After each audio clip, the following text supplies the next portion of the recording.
الحمد لله رب العالمين والعاقبۃ للمتقین اللہم صلی وسلم علی نبینا محمد صلی اللہ علیہ وسلم۔ ایک دن نبی مکرم صلی اللہ علیہ وسلم تشریف فرما ہے صحابہ کرام میں، اور فرماتے ہیں کہ میں آپ کو ایک ایسا عمل نہ بتاؤں جو کہ نماز سے افضل ہے، جو کہ زکوٰۃ سے افضل ہے، جو کہ روزے سے افضل ہے۔ تو تمام صحابہ کرام رضوان اللہ علیہم اجمعین حیران ہوئے کہ یہ تو اسلام کے بنیادی رکن ہیں، ان سب چیزوں سے بڑھ کے کون سا ایسا عمل ہے؟ تو نبی کرم صلی اللہ علیہ وسلم نے فرمایا کہ جو ہے وہ صلح کرو، دو بھائیوں کے درمیان جو ہے صلح کروا دینا بہت بڑا عمل ہے۔ اس کی مثال بالکل ایسے ہے کہ جس طرح آپ جو ہیں نیکیوں کے انبار لگاتے جائیں، ایک برتن ہے، اس کے اندر پانی ہے، پانی بڑھتا جائے اور اس کے نیچے سے سوراخ ہو، اور پانی جو ہے وہ اس سوراخ سے جو ہے وہ نکل کر ضائع ہو جاتا ہے۔ اسی طرح انسان کی نیکیاں ہوتی ہیں، جو کہ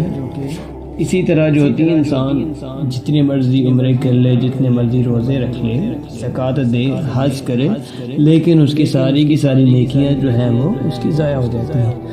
تو ہم لوگوں نے کوشش یہ کرنی ہے کہ انشاءاللہ جس طرح شیطان جو ہے وہ محفل لگاتا ہے اور شام کے وقت اپنے تمام جو ہے اس کے دوستوں کو بلاتا ہے، اپنے چیلوں کو بلاتا ہے اور کہتا ہے کہ آپ نے کیا عمل کیا، آپ نے آج کے دن میں کیا کیا، اس کے سارے دن کی کارکردگی اپنی رپورٹ جو ہے ان سے لیتا ہے اور کسی کو بتاتا ہے کہ جی میں نے اس کو نماز سے روکا، میں نے اس کو فلاں کام سے، میں نے فلاں کام کی برائی کی طرف دعوت دی۔ لیکن جو ہے وہ شام کو ایک ان میں سے کھڑا ہو کے بتاتا اور اسے کہتا ہے کہ جو ہے وہ میں نے میاں بیوی کے درمیان جو ہے وہ جھگڑا کرا دیا۔ تو وہ کہتا ہے کہ تو میرا سب سے اچھا دوست ہے اور تو میرا بھائی ہے، تو نے جو سب سے بڑا کام کیا ہے وہ تو نے یہ کام کیا ہے کہ وہ اس پہ خوش ہوتا ہے کہ جو ہے وہ مسلمان بھائیوں کے درمیان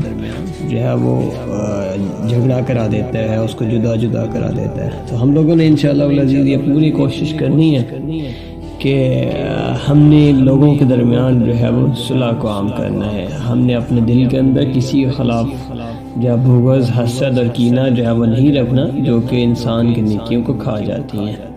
تو تمام بھائی انشاءاللہ ارادہ کریں گے نا، انشاءاللہ پوری کوشش کریں اور اس کے پر عمل بھی کریں۔ وآخر دعوانا الحمدللہ رب العالمین۔